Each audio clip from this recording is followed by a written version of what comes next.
The president is not on the ballot. This race is about who's going to represent North Carolina in the U.S. Senate. And I think people need to remember, I have been named the most moderate senator in the country. The nonpartisan National Journal actually ranks senators from 1 to 100. I am smack dab in the middle, and that's exactly where North Carolina is. People know me, they know my policies, they know what I stand for, and I think Speaker Tillis is playing political games with everything.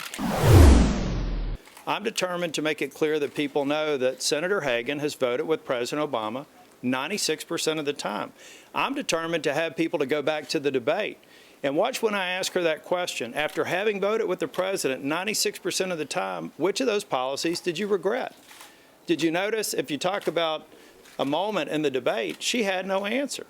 She basically said that the president's policies are her policies, and those policies are what people need to go to the polls and recognize are destroying our economy and preventing us from getting back to work. Speaker Tillis's hometown newspaper called on him to resign because he'd missed so many days in the legislature because he was out fundraising. She's failed to step up, attend committee meetings.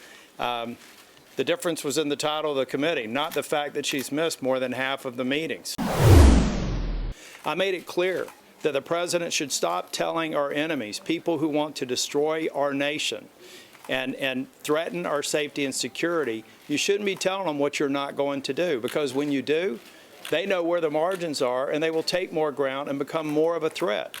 I think that you have to have an international coalition. This is an area where Senator Hagan and President Obama have failed. I think that you have to have boots on the ground, largely from partners in the Middle East. I think it is totally outrageous.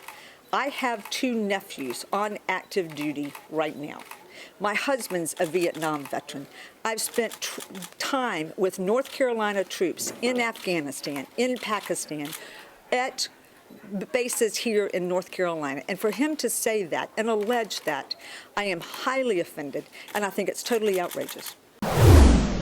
I get rattled when I think about my daughter, and I think about Senator Hagan thinking that I'm not concerned with the fact that women in some instances are making less than men just because employers are making the wrong decisions. They need to be held accountable for that. I get rattled when I think about my grandmother, who during the Depression was raising my father and my aunt on her own and thinking about how employers didn't pay her fairly. I get rattled when somebody thinks that I would think anything other than it is a disgrace to think that an employer wouldn't pay women equal pay for equal work. He is campaigning on a promise to take that destructive agenda to Washington. Tax cuts for the wealthy.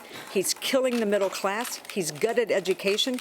He's killed an equal pay bill. He doesn't support raising the minimum wage. Not only is he making college more expensive, you heard tonight that he would not allow students to refinance their student loans. Y'all, there are folks in their 30s and in their 40s that still have student loan debt. Senator Hagan's been in there rubber stamping every single policy that President Obama has asked Harry Reid to move for him. Thank you all.